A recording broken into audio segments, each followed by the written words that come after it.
There's a recurring sequence in history that has brought down three major governments in the last 250 years.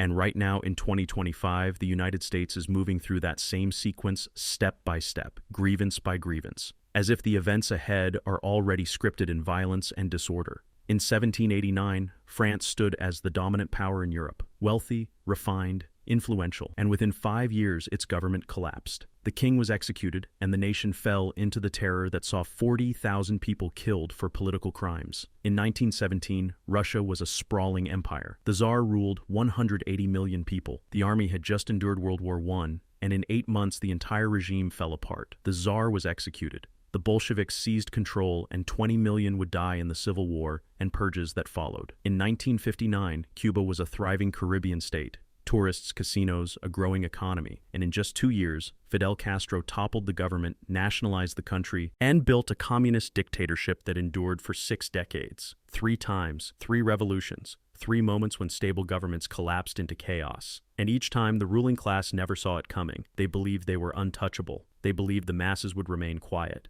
They believed the system was too strong to fall. They were wrong every time. And today, every warning signal seen before those revolutions is present in the United States. The wealth divide, the political decay, the collapse of trust, the anger rising underneath everything. We're not approaching the pattern. We're inside stage 4, and history says stage 5 and 6 arrive quickly. This is the story of how revolutions form, why governments always fail to recognize them, and why the numbers say the US is next. Before we move into the pattern, you need to understand what a revolution actually is. Not a protest, not a riot, not policy change. A revolution is when the existing system is torn out and replaced with something new, often far worse. Revolutions do not emerge from poverty. Poverty has always existed. They explode when expectations outrun reality, when people believe they deserve more than they receive, when the divide between elites and everyone else grows so wide the social contract snaps. And most of all, when the public no longer believes the system can repair itself, when government, courts, and elections are seen as incapable of addressing grievances, when peaceful reform becomes impossible, violent revolution becomes inevitable. Those are not radical ideas. Those are John F. Kennedy's exact words. Those who make peaceful revolution impossible will make violent revolution inevitable, and history confirms it every time. France, Russia, Cuba, different eras, different ideologies, but the same 6-stage cycle. Now let's see how it unfolded. Let's begin with the first great modern revolution, France. 1789. In the 1780s, France stood at the heart of European civilization. Paris was the cultural capital of the world. French was the language of diplomacy. Art, philosophy, and science were thriving. King Louis XVI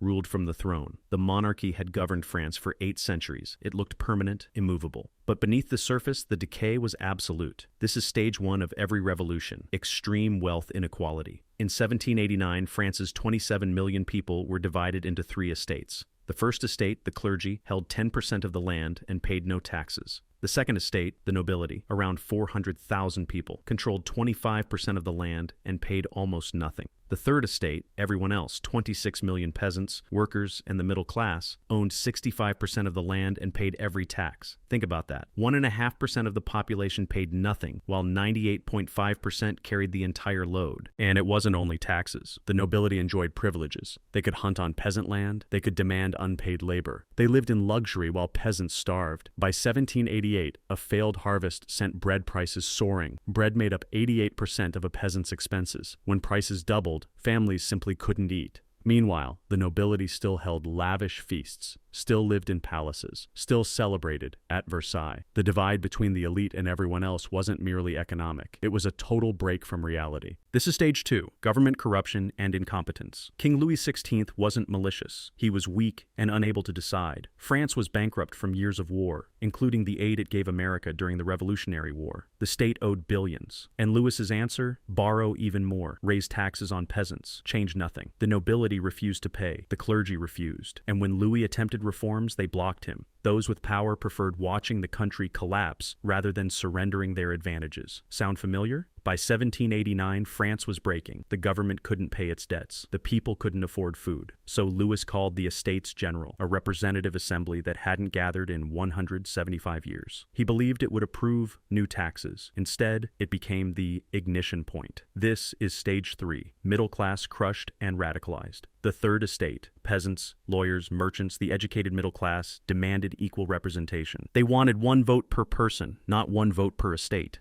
a system that gave nobles and clergy a 2-to-1 advantage. Louis refused. So on June 17th, 1789, the Third Estate declared itself the National Assembly. They locked themselves in a tennis court and swore not to leave until France had a constitution. This is the moment when the middle class, the very people meant to uphold the system, turn against it. When lawyers and merchants call the government illegitimate, revolution becomes unavoidable. On July 14, 1789, crowds in Paris stormed the Bastille, a symbol of royal authority. They killed the guards and carried their heads through the streets. The revolution had begun, and it escalated instantly. This is stage 4, the collapse of faith in institutions. The monarchy, the church, the courts, every pillar of authority lost legitimacy. The National Assembly abolished feudal rights, seized church property, issued the Declaration of the Rights of Man, but none of it was enough. The radicals kept advancing. Stage 5. The revolutionary movement gains mass support. The Jacobins, led by Robespierre, demanded harsher measures. They pushed for the king's execution, the redistribution of wealth, and the purge of anyone labeled an enemy of the revolution.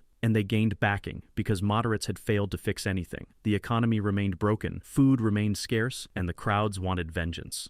On January 21st, 1793, Louis XVI was publicly executed by guillotine. His wife, Marie Antoinette, followed months later. Then the terror began. Stage 6, government overthrown, chaos follows. From 1793 to 1794, the Committee of Public Safety under Robespierre executed 40,000 people. Nobles, clergy, political rivals, even former allies who weren't radical enough. They called it cleansing the revolution. In reality, it was systematic killing. The guillotine ran daily in Paris. Public executions turned into spectacle, and the purge kept widening. First the aristocracy, then moderate revolutionaries, then anyone suspected of counter-revolutionary thought. No trials, no proof, only accusations and death. Robespierre himself was eventually executed by the same machine he built, because revolutions always consume their own. By 1799, France was drained. 10 years of upheaval, economic collapse, and war on every border. Napoleon seized power in a coup and declared himself emperor. The revolution that started with liberty, equality, fraternity, ended with a military dictatorship that dragged Europe into 15 years of conflict. The lesson from France is simple. Extreme inequality, political incompetence, and collapsing trust lead to revolution. And revolution leads to chaos, terror, and regimes far worse than what came before. Now we move forward 128 years. Russia, 1917. By this time, Russia was a stagnant empire ruled by Tsar Nicholas II.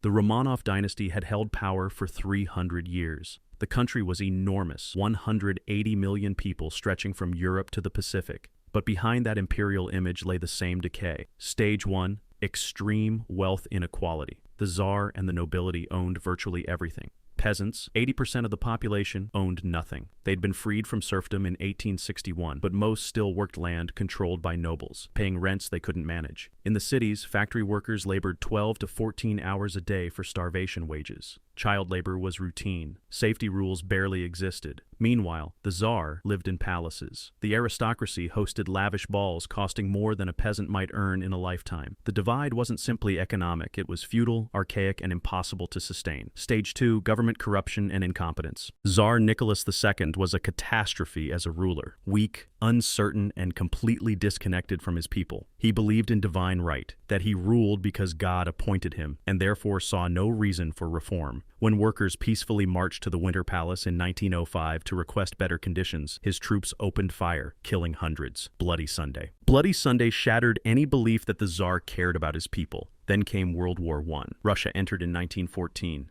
And it was a disaster from the start. Millions of poorly equipped soldiers were sent to die. Officers were inept. Supply lines collapsed. Some units fought without ammunition. Entire divisions surrendered simply because they had no bullets left. By 1917, Russia had taken 3 million casualties. The army was abandoning the front. The economy was disintegrating. And the Tsar still lived in luxury, still relying on the guidance of Rasputin, a mystic who held enormous sway over the royal court. In February 1917, bread riots erupted in Petrograd, modern St. Petersburg. Women waiting in bread lines began protesting. Workers joined them. Troops were called in to restore control, but instead of firing on the crowds, the soldiers refused. They mutinied. Stage 3, the middle class and the military turn against the government. When the army stops defending you, your regime is finished. The Duma, Russia's parliament, demanded Nicholas step down, and on March 15, 1917, he abdicated.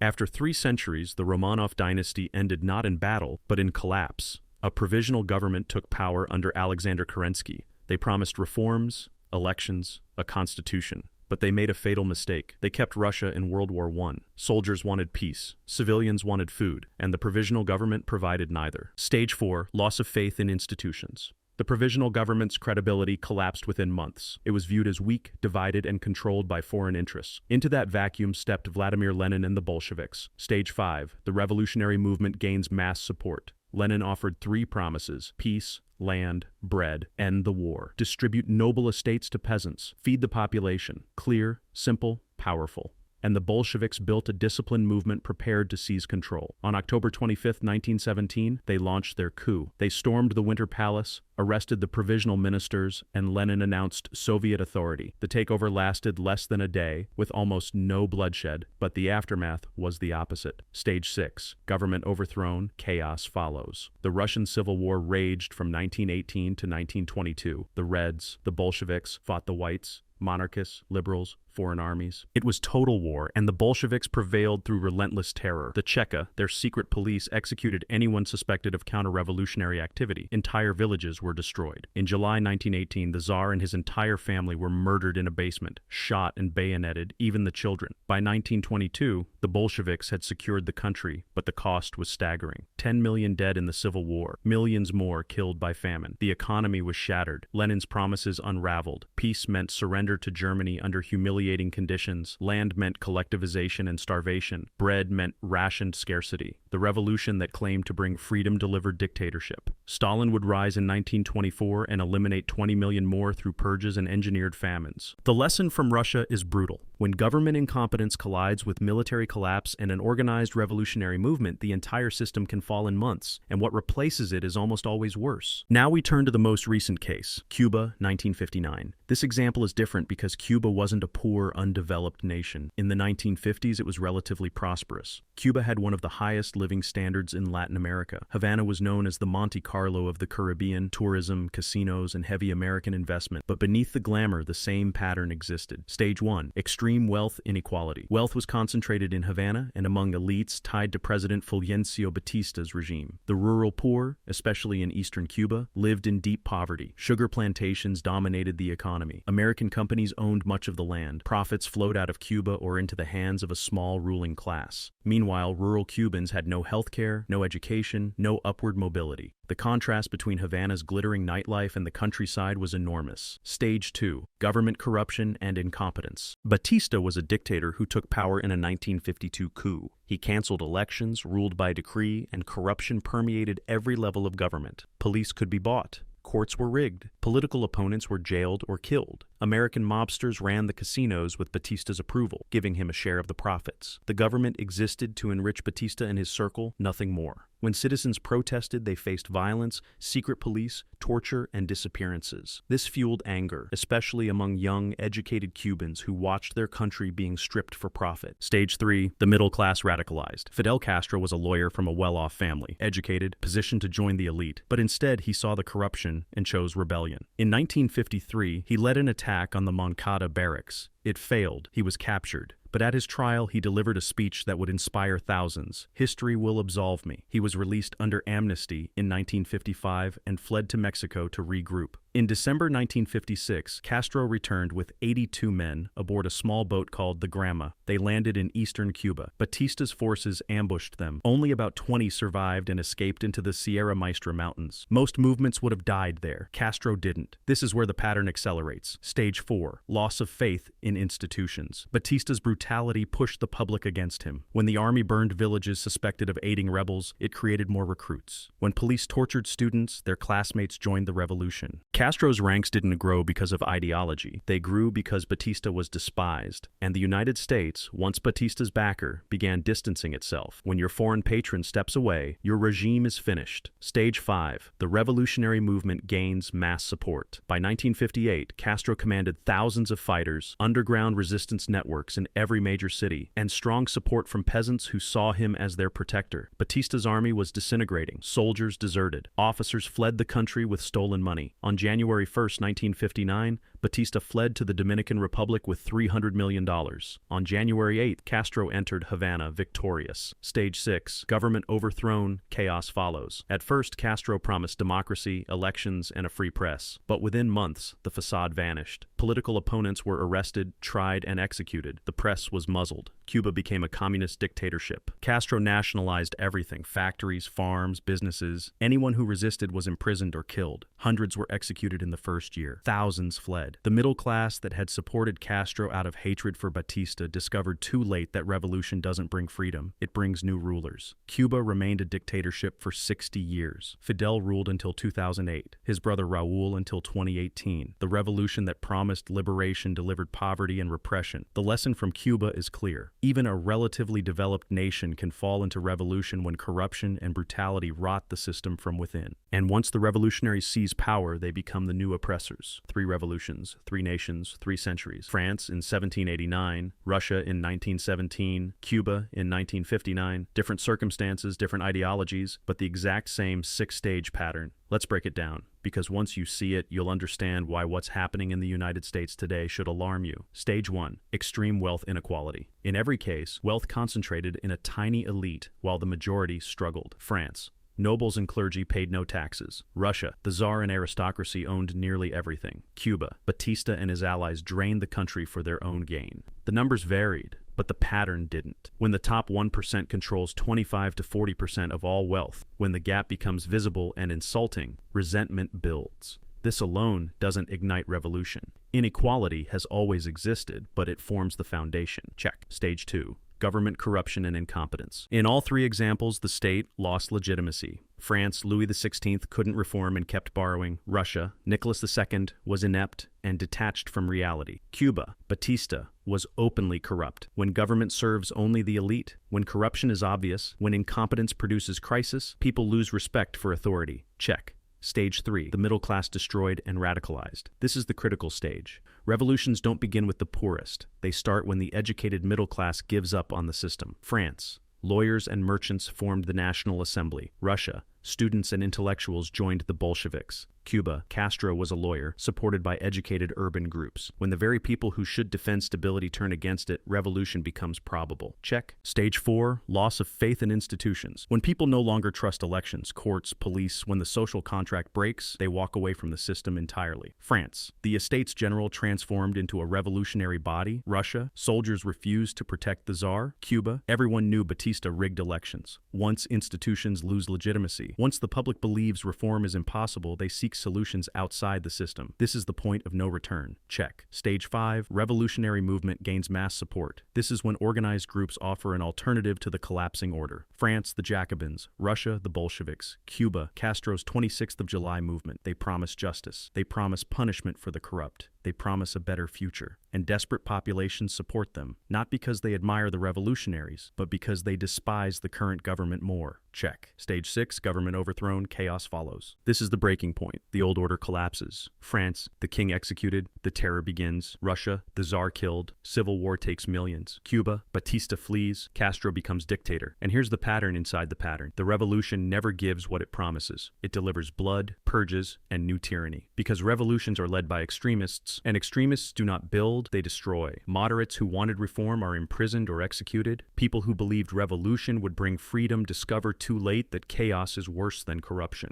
Now let's look at the United States in 2025 and why every warning indicator is flashing red. Stage 1, extreme wealth inequality. Check. In 1980, the top 1% in America controlled 8% of all wealth. Today, they control 32%, higher than France in 1789. The top 0.1%, roughly 130,000 households, own more wealth than the bottom 90%. Around 117 million households. The distance between billionaires and everyone else is wider than at any point in U.S. history, wider than the Gilded Age, wider than the 1920s. The wealthy are visible. Private jets, mega yachts, even space tourism, while the middle class can't afford homes, healthcare, or education. Millions work multiple jobs just to survive. The anger is growing, and it's rational. Stage 2, government corruption and incompetence. Check. Trust in Congress has fallen to 15%. Confidence in the Supreme Court is collapsing. Half the country believes elections are manipulated. Members of Congress trade stocks with impunity, lobbyists draft the laws, corporations purchase political influence, and nothing meaningful gets done. Infrastructure is deteriorating. The national debt is $36 trillion and rising. Problems that should be solvable aren't, because the government doesn't represent the public. It represents donors. When both parties are viewed as corrupt and inept, when voters believe the system is rigged, faith in democracy dies. Stage 3. The middle class destroyed and radicalized. Check. The American middle class is being stripped out from the inside. College is out of reach. Housing is out of reach.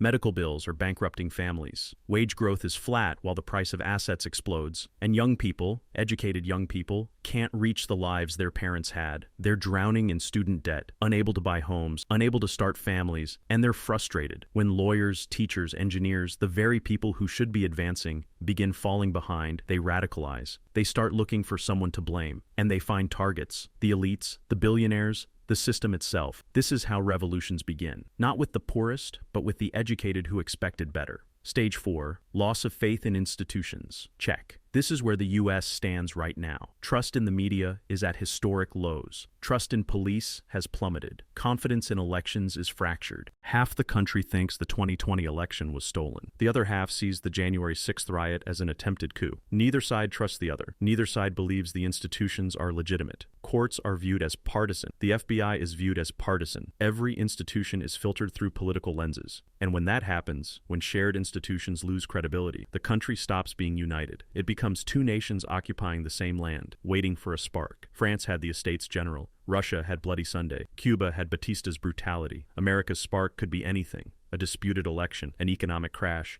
a political assassination, a viral police incident. The kindling is dry. All that's missing is the match. We're in stage 4. History says stage 5 comes next. Stage 5, revolutionary movement gains mass support. This hasn't fully materialized, but the pieces are coming together. On the left, support is rising for socialist policies, wealth redistribution, eat-the-rich rhetoric. On the right, support is rising for authoritarianism, strongman leaders, extra-legal actions. Both sides increasingly believe the system cannot be fixed, that it must be dismantled and rebuilt. When the moderates lose control and the extremes gain mass backing, stage 5 arrives, and we're closer than most people think. Stage 6 is the outcome no one wants to confront, because stage 6 is chaos. In France, 40,000 people were executed during the terror. In Russia, 10 million died in the Civil War. In Cuba, dictatorship lasted 6 decades. American exceptionalism insists it can't happen here. We're too stable, too wealthy, too democratic. But that's exactly what they believed in France. Russia was a 300-year empire. Cuba was modern and prosperous.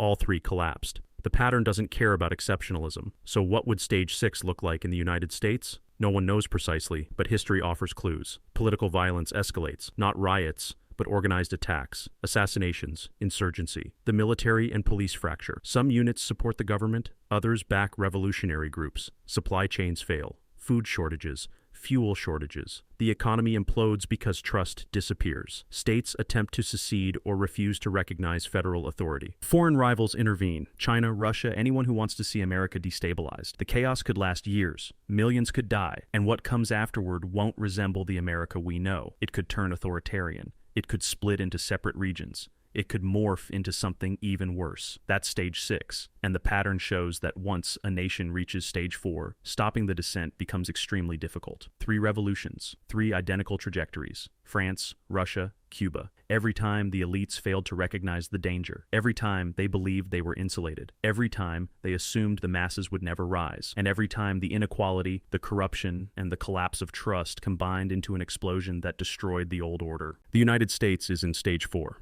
The wealth divide is wider than France in 1789. The government is as dysfunctional as Russia in 1917. Public trust is as shattered as Cuba in 1958. And the pattern says stage 5 and 6 are on the way. Maybe we can stop it. Maybe reform can happen before revolution. Maybe the system can correct itself. But the pattern suggests otherwise. History suggests otherwise. And the warning signs are already visible. 3 times this has happened. Each time, people believed they were different. Each time, they believed collapse couldn't happen to them. And each time, the pattern prevailed. If this opened your eyes to where we truly are in the cycle, subscribe. Because when stage 5 begins, when revolutionary movements gain mass support, you'll want to understand what's unfolding and why. The answers aren't hidden in the future. They're written in the past.